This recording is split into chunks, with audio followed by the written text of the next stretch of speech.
frères et sœurs, je tiens à... Bon, on va essayer de faire vite parce que faute de temps.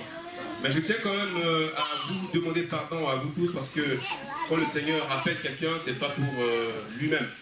C'est pour toute une communauté, c'est pour toute une église.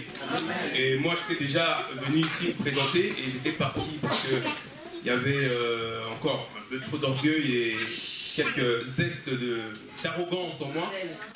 D'arrogance plutôt. J'étais parti. Et j'étais en tort parce que je croyais bien faire, j'avais mal compris les choses. Et le Seigneur m'a rappelé alors. Donc il m'a demandé de me soumettre au ministère du pasteur Hubert.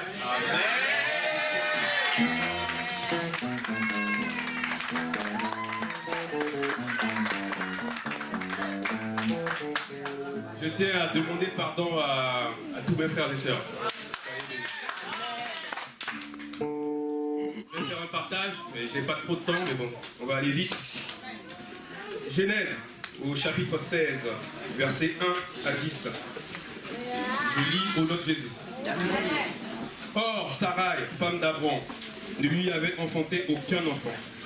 Mais elle avait une servante égyptienne nommée Agar. Et Sarai dit à Abraham, voici, Yahweh m'a rendu stérile. Viens, je te prie, vers ma servante. Peut-être aurai-je des enfants par elle. Et Abraham écouta la voix de Sarai. Sarai, femme d'Abraham, prit Agar, sa servante égyptienne, et donna pour femme à Abraham son mari, après qu'Abraham eut habité 10 ans dans le pays de Canaan. Il alla donc vers Agar, et elle conçut. Quand Agar se vit enceinte, elle regarda sa maîtresse avec mépris, et Sarai dit à Abraham, l'outrage qui m'est fait retombe sur toi. J'ai mis ma servante dans ton sein, mais quand elle a vu qu'elle a conçu, elle m'a regardé avec mépris. Que Yahweh soit juge entre toi et moi. Alors Abraham répondit à Sarai, voici ta servante est entre tes mains. Traite-la comme il te plaira. Sarai donc maltraita Agar, et Agar s'enfuit de devant elle. Mais l'ange de Yahweh la trouva près d'une fontaine d'eau dans le désert, près de la fontaine qui est sur le chemin de Shur. Il lui dit, Agar, servante de Sarai, d'où viens-tu? Où vas-tu? Et elle répondit, je m'enfuis de devant Sarai, ma maîtresse. Et l'ange de Yahweh lui dit, retourne vers ta maîtresse et humilie-toi sous sa main. Amen.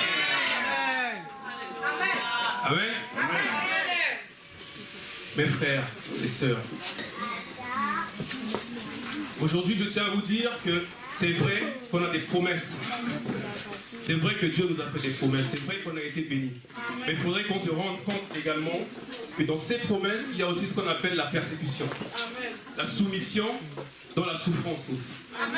C'est vrai qu'on demande du travail, c'est vrai qu'on demande à être bien dans notre peau, mais le Seigneur lui-même il a dit, si vous voulez vérifier, Marc 10 au chapitre 20 du chapitre 20 au 28. Qu'est-ce qu'il a dit lorsque Pierre lui avait demandé ce qu'il advenait de leur sort? Le Seigneur a répondu à Pierre, il n'est personne qui a abandonné son frère, sa mère ou sa femme, ses terres pour venir après moi, et qu'il ait trouvé frère, sœur et terre. Il a rajouté encore un mot, il a dit la persécution. La persécution fait partie de notre héritage. Lorsque le Seigneur a vu que Agar était en train de partir, il lui a posé cette question. Agar, fille de servante de Sarai, d'où viens-tu? Le Seigneur savait exactement d'où elle venait. Mais pourquoi il lui a posé cette question? Il lui a posé la question parce qu'il fallait qu'elle se rende compte qu'elle était en train de quitter la bénédiction de Dieu pour aller vers un chemin où elle-même ne connaissait pas. Et dans son sein se trouvait l'enfant d'Abraham. Et Abraham qui est son oint, Abraham qui est son béni. Donc, de par Abraham, elle aussi était bénie. Et par la suite, elle a enfanté d'Isaac et Isaac a fondé un grand peuple. Donc, elle aussi a profité de cette bénédiction-là. Alors si elle était partie parce qu'elle se faisait tabasser ou souffrir par Sarai, elle n'aurait pas eu toute cette bénédiction. Frères et sœurs, je n'ai pas trop de temps pour m'étaler. Soyez forts. Pour ceux qui ont un mari qui n'est pas encore converti, ou une sœur, ou un frère qui n'est pas converti, mais qui pleure tous les jours, continuez de pleurer à Dieu.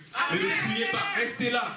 C'est par là que le Seigneur vous travaille. C'est par là que le Seigneur vous donne de la force. C'est par là que vous vous enracinez. C'est par là que vous apprenez la patience. C'est par là que vous apprenez la tolérance. Soumettez-vous au Seigneur. Soyez bénis.